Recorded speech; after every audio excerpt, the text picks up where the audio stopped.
বহু রোজাদার আছে যাদের রোজা ক্ষুধার্ত থাকা ছাড়া আর বিশেষ কোনো কাজে আসে না।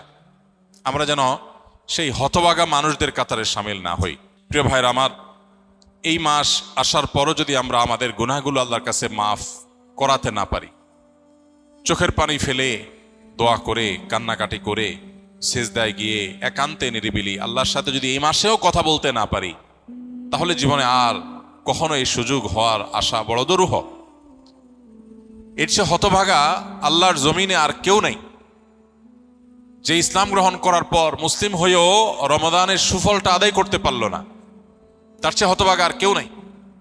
এই জন্য শুধুমাত্র এই গতানুগতিক সিয়াম আর তারাবি নয়, বরং এর পাশাপাশি আল্লাহর কাছ থেকে গুনাহগুলোকে মাফ করাবার জন্য আমাদের বিশেষ প্রচেষ্টা থাকতে হবে। দুর্ভাগ্য আমাদের, আমরা বেশিরভাগ মানুষ রমাদান মাসের গভীর তাৎপর্য, গুরুত্ব, এর মাহাত্ম্য, এর মর্যাদা, আল্লাহর তরফ থেকে এই মাসের বিশাল বড় যে সুবর্ণ সুযোগ, সেটিকে আমরা অনুধাবন করতে পারি না। আমাদের রমাদান সাধারণত 4টি কাজকে ঘিরেই হয়ে থাকে। আমরা সচরাচর রমাদান মানে মনে করি বেশি থেকে বেশি দিনে রোজা রাখা, সিয়াম পালন করা, রাতে তারাবির সালাত আদায় করা, আর সন্ধ্যা ইফতার এবং ভোরে সাহারি করা। এই 4টি জিনিসের নামই শুধুমাত্র আমরা রমাদান মনে করি, অথচ রমাদান শুধুমাত্র এই 4টি ইবাদতের মধ্যেই সীমাবদ্ধ নয়। রমাদান এসেছে আমাদের সারা বছরের ঘাটতি পুষিয়ে নেওয়ার জন্য। সারা বছর আমরা যে নানা কারণে শয়তানের প্ররোচনায় প্ররোচিত হয়ে, নফসের ধোকায় প্রতারিত হয়ে আমরা যে গুনাহের সাগরে হাবুডুবু খাই, সেগুলোকে মাফ করাবার দারুণ এক সুযোগ আল্লাহ তাআলা আমাদেরকে রমাদান মাস দিয়েছেন। এবং সেই সাথে সারা বছর নেকামল করার যে সুবর্ণ সুযোগ আল্লাহ দিয়েছেন, সেগুলো আমরা হাতছাড়া করার পর বছরের সবচেয়ে বড় রিকভার করার মাস হলো, সময় হলো, মৌসুম হলো রমাদান মাস। এজন্য এই মাসটি হলো ইবাদতকারী, ইমানদার, মুসলিম এবং জান্নাত প্রত্যাশী মানুষদের ইবাদতের মৌসুম, নেকামলের সিজন। আল্লাহ রাব্বুল আলামিন এ মাসের সর্বোচ্চ সদ্ব্যবহার করার তৌফিক আমাদের সবাইকে দান করুন। সম্মানিত ভাই সকল, এ মাসে আমাদের সবচেয়ে প্রধান এবং সবচেয়ে মূল যে কাজটি বিশেষ গুরুত্বের সাথে করা উচিত, সেটি হলো যথাযথভাবে সিয়াম পালন করা। কারণ এই মাসের প্রধান আমলটাই হলো সিয়াম বা রোজা। আর সিয়াম শব্দের অর্থ বিরত থাকা। অতএব আমাদেরকে এই মাস আল্লাহ রাব্বুল আলামিন সিয়াম পালন করার নির্দেশ দিয়ে মূলত বিরত থাকার অভ্যাস আমাদের গড়ে তুলবার সুযোগ দিয়েছেন। অতএব যথাযথভাবে সিয়াম পালন করার মানে হলো সিয়ামকে তার স্ট্রাকচারাল দিকটাকে খেয়াল করার পাশাপাশি তার ফিনিশিংয়ের দিকটাকেও খেয়াল করতে হবে। সিয়ামের বা রোজার বাহ্যিক স্ট্রাকচারাল দিকটা তো একেবারেই পরিষ্কার। সুবহে সাদিক থেকে নিয়ে ফজরের ওয়াক্ত হয় তখন থেকে নিয়ে সূর্যাস্ত পর্যন্ত এই পুরো সময় পানাহার এবং যৌনতা, এটা থেকে বিরত থাকা, এটাই হলো সিয়ামের মূল স্ট্রাকচার।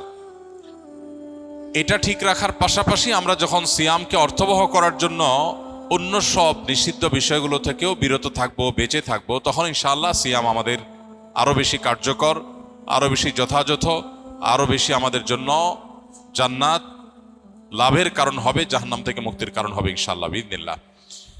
এই জন্য সিয়াম সাধনা করে এই পুরো মাস জুড়ে সকল প্রকার গুনাহ থেকে বেঁচে থাকা, এটা আমাদের অন্যতম একটা কর্তব্য। নবী করিম সাল্লাল্লাহু আলাইহি সাল্লাম বলেছেন, রুব্বা সাইমিন লাইসা লাহু মিন সিয়ামিহি ইল্লাল জু'। বহু রোজাদার আছে যাদের রোজা ক্ষুধার্ত থাকা ছাড়া আর বিশেষ কোনো কাজে আসে না। আমরা যেন সেই হতভাগা মানুষদের কাতারে সামিল না হই। আল্লাহ রাব্বুল আলামিন আমাদের সবাইকে সেই তৌফিক দান করুন। প্রিয় ভাইরা আমার, এজন্য মুখ দ্বারা গীবত, মিথ্যা, পরনিন্দা, ঝগড়া, যত রকমের নিষিদ্ধ কর্ম আছে সেগুলো থেকে বিরত থাকা, হাত দিয়ে, পাও দিয়ে, অন্য অঙ্গ প্রত্যঙ্গ দিয়ে সকল প্রকার গুনাহ থেকে বেঁচে থাকা, এটা হবে আমাদের রমাদানের অন্যতম একটা গুরুত্বপূর্ণ পদক্ষেপ। এটা যদি করতে পারি তাহলে রমাদান মাসের সিয়াম পালন সার্থক হবে, সফল হবে ইনশাআল্লাহ বিইذনিল্লাহ। আল্লাহ আমাদের সবাইকে সকল প্রকার গুনাহ থেকে বেঁচে থাকার তৌফিক দান করুন। সিয়ামের উদ্দেশ্য যে তাকওয়া অর্জন করা, সে তাকওয়া হাসিল হওয়ার জন্য, সে তাকওয়া অর্জন হওয়ার জন্য সকল প্রকার গুনাহের পথগুলো বন্ধ করা, এটা অত্যন্ত গুরুত্বপূর্ণ। গুনাহের পথগুলো যদি খোলা থাকে তাহলে এই সিয়াম অর্থবহ হবে না, এই সিয়াম যথাযথ হবে না, এই সিয়াম আমাদের জন্য কার্যকর হবে না। এই জন্য আমরা চেষ্টা করব সর্বোচ্চ সকল গুনাহ থেকে বেঁচে থাকার। রব্বে করিম আমাদের সবাইকে সে তৌফিক দান করুন।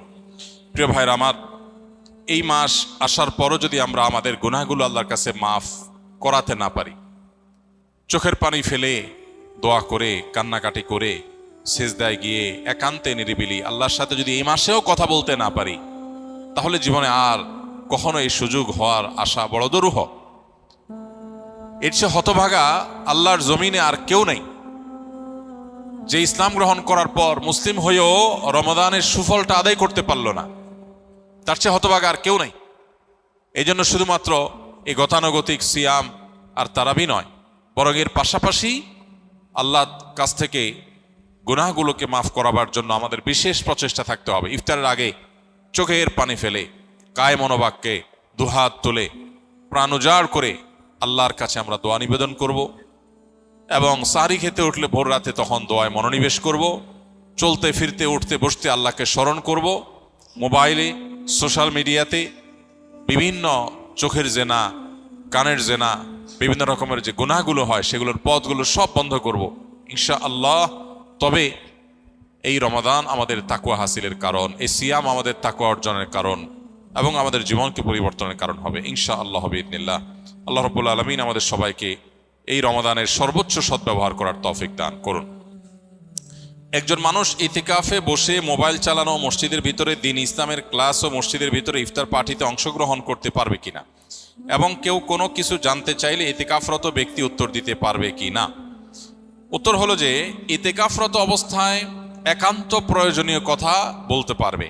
কেউ কিছু জানতে চাইলেও সেটার উত্তর দিতে পারবে, কিন্তু মসজিদের মধ্যে মোবাইল টিপাটিপি, যেটা অহেতুক মোবাইল টিপাটিপি করা, সোশ্যাল মিডিয়া ব্রাউজ করে বেড়ানো, আপনার স্ক্রল করে বেড়ানো, এটা অবশ্যই ইতিকাফের যে উদ্দেশ্য সেটাকে ব্যাহত করে, ইতিকাফের যে প্রাণ সেটাকে নষ্ট করে। সেটা করা যাবে না বা সেটা করা উচিত না। যদি কেউ সেটা করেন তাহলে ইতিকাফ ভাঙবে না, কিন্তু ইতিকাফের কোয়ালিটি নষ্ট হয়ে যাবে এবং এটার সওয়াব কমে যাবে। এজন্য অহেতুক মোবাইল টিপাটিপি বা অহেতুক গল্প গুজব আড্ডা এগুলো দেওয়া যাবে না। তবে প্রয়োজনীয় কথা বলা যাবে, এবং মসজিদের মধ্যে দ্বীনি ইলমের ক্লাস অবশ্যই করা যাবে। মসজিদের মধ্যে ইফতারের কোনো প্রোগ্রাম হলে সেখানে অংশগ্রহণ করা যাবে, এগুলোতে কোনো অসুবিধা নেই। ইতিকাফ নিয়ে আমাদের মধ্যে অনেকের মধ্যে অতি ভয় কাজ করে। আমরা মনে করি ইতিকাফে বসলে বোবা হয়ে যেতে হয়, কোনো কথা বলা যায় না। এরকম না, সাধারণ স্বাভাবিক জীবনযাপন আমরা করতে পারবো ইনশাআল্লাহ। নবী করিম সাল্লাল্লাহু আলাইহি সাল্লাম রমাদানের শেষ দশকে জীবনে কোনো বছর ইতিকাফ ছাড়তেন না। এক বছর তিনি শেষ দশকে ইতিকাফ রেখে ইতিকাফে বসে আবার বের হয়ে যেতে হয়েছে, ইতিকাফ ভেঙে ফেলতে হয়েছে একটা বিশেষ প্রয়োজনে। পরবর্তী বছর তিনি সেই 10 দিন এবং পরের বছরের 10 দিন সহ 20 দিন ইতিকাফ করেছিলেন। এর মানে হলো দ্বিতীয় হিজরিতে রমাদানের রোজা ফরজ হওয়ার পর থেকে নিয়ে তার ওয়াফাত পর্যন্ত 10ম হিজরি পর্যন্ত এই 8 বছর কোনো বছর তিনি ইতিকাফ ছাড়েননি। অথচ আমরা বেশিরভাগ মানুষের জীবনে 1 বছরেও ইতিকাফ করা হয়নি। এটা দুর্ভাগ্যজনক বিষয়। যেটা নবীজি জীবনে কখনো ছাড়েননি, কোনো বছর ছাড়েননি, সেটা আমি জীবনে কোনো বছর করি নাই। পরম শত্রুর সাথেও তো এরকম বৈপরীত্য হয় না, যেটা আমরা আমাদের নবীজি সাল্লাল্লাহু আলাইহি সাল্লামের সাথে আজ আমাদের কার্যত সেই বৈপরীত্য আমরা করে রেখে দিয়েছি। এই জন্য ইতিকাফের দৃঢ় সংকল্প আমাদের করা উচিত। আল্লাহ আমাদের তৌফিক দান করুন।